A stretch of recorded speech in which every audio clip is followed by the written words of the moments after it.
is the only one that can have a flat surface. Everything else has to be rounded. So you want to put your thumbs on top of the shaft. That gets your hands to oppose each other like this. So put your thumbs right up on top of the shaft. Another thing we want to try to do is get the ball so that it's directly underneath your eyes when you take your address position. And watch how I check that. I just bend from the waist. I suspend that club with my thumb and forefingers, and I put it right over top, right on the bridge of my nose, put it right over top of the ball. You want the whole putter, or you want the I want the putter right over top of the ball. So you want your bring it down. I just want to bring it down where it was. Why don't you stand right here and you can see. Stand right there. Watch what I'm doing. That putter is dangling right over top of the ball. My eyes are directly over top of the ball. Does that make sense to you? It does. I'm just saying, are you aiming for the... I mean, you're not aiming for this edge, you're aiming for the whole putter? No, I'm just trying to show you that my eyes are over the ball. Oh, your eyes are my eyes over the ball, because I don't want this. Right. And I don't want to be up like this where my eyes are way inside the line. And I'm going to show you how to get into that posture. Okay, the last thing I try to get most players to do, or two of the last three things, is to get your putter soled flat on the ground, okay, like that. Because putters that tend to have the toe up in the air tend to have too much of an arcing stroke, and putters that tend to have the heel up tend to be cutting across the ball like that. So they don't go straight. Right? Yeah.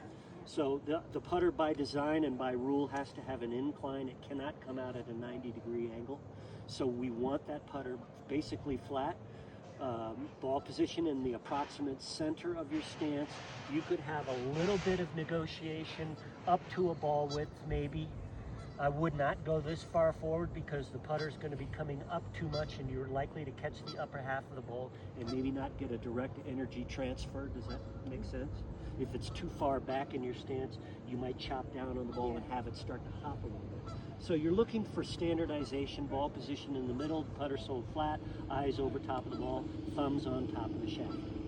The best way to get into that posture is if you hold your putter out like this, and then you just let the putter droop like this so your wrists get arched. I'm trying to get your wrists to arch like that. Now here's where it gets kind of funky.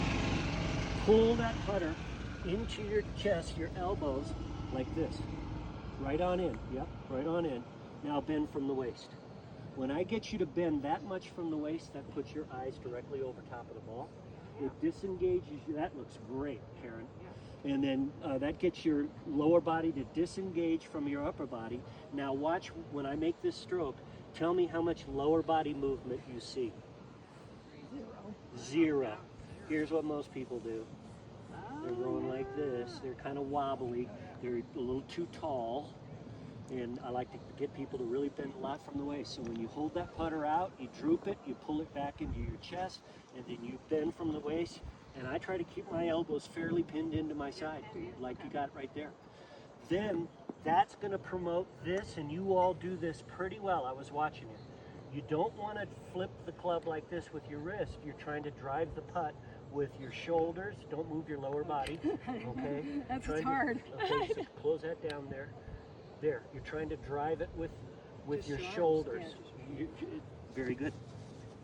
Then, the reason we're going to do that is because we're going to control distance, players, with the length of the pendulum that you create. Okay? We're trying to balance the length of the stroke so that it's equal front and back, proportionate to the length of the putt. I don't hit long putts hard and short putts soft. I try to hit them all the same contact intensity, but the only variable is the length of the pendulum. Obviously, a longer pendulum is going to create more momentum, correct? Shorter pendulum is going to create less momentum, but I try to impact the ball the same intensity with each putt. Does that make sense? Yeah, so you have consistency. So when I say the length of the pendulum is proportionate to the length of the putt, if I was putting to Karen's foot right there, watch how short this pendulum is going to be. Yeah, just to me. Just enough to get it there. Okay, but if I was putting down to where that gin is right there, watch how long my pendulum is going to grow to. But it's always a pendulum. And it's always the Does same that make sense pace? to you? Yeah, it the does. same Yeah. All the distance same from each pace. side. Okay, Front so and back. before we go into a specific drill for that, or a specific technique for that, let's hit some putts. Let's get into that correct dress position with your eyes over the ball, with the putter soled flat and the ball position in the middle. Let's hit some putts there.